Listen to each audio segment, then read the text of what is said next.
Hi hello friends, welcome back to Paddu's world. అందరూ బాగున్నారా? నేను బాగున్నాను. ఈరోజు మీకు రెండు విషయాలు చెప్తానండి. నా వీడియో లాస్ట్ వరకు చూడండి. మొదటిది ఆ మారేడు దళం విశిష్టత. రెండు, శివుడు అర్ధనారీశ్వరుడు రూపానికి అర్థం ఏమిటి? శివపార్వతులు ఇద్దరు అర్ధనారీశ్వరుడు రూపంలో మనకు కనబడుతూ ఉంటారు కదా, దాని అర్థం ఏమిటి ఈరోజు నేను మీకు చెప్తాను. నా వీడియోని లాస్ట్ వరకు చూడండి. లైక్ చేయండి ఫ్రెండ్స్, చూస్తున్నారే కానీ లైక్ చేయట్లేదు.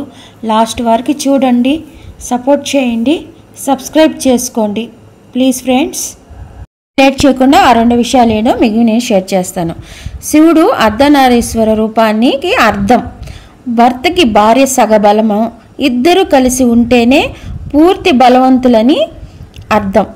అంతేకాని ఆడవారు గొప్ప, మగవాళ్ళు చేతగాని వాళ్ళు, మగవాళ్ళు గొప్ప, ఆడవాళ్ళు పనికిరాని వాళ్ళని కాదండి. అర్ధనారీశ్వర రూపానికి ఇద్దరు సమానమే అని అర్థం అండి. ఇంకొకటి బిల్వవృక్షం విశిష్టత. బిల్వవృక్షం అన్నా మారేడు చెట్టు అన్నా ఒకటేనండి. మారేడు చెట్టుకి ప్రదక్షిణ చేస్తే 33 కోట్ల మంది దేవతలకు ప్రదక్షిణ చేసినట్టే.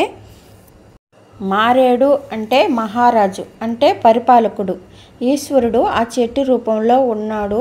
సృష్టిలో ఏ చెట్టు అయినా సరే పువ్వు పూసి కాయ కాస్తుంది, కానీ ఈ ఒక్క మారేడు చెట్టు మాత్రం పువ్వు పూయకుండానే కాయ కాస్తుంది.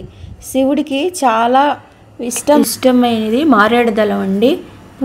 పువ్వు లేకపోయినా మారేడు దళంతో పూజ చేస్తే ఆయన చాలా పరవశించిపోతాడు.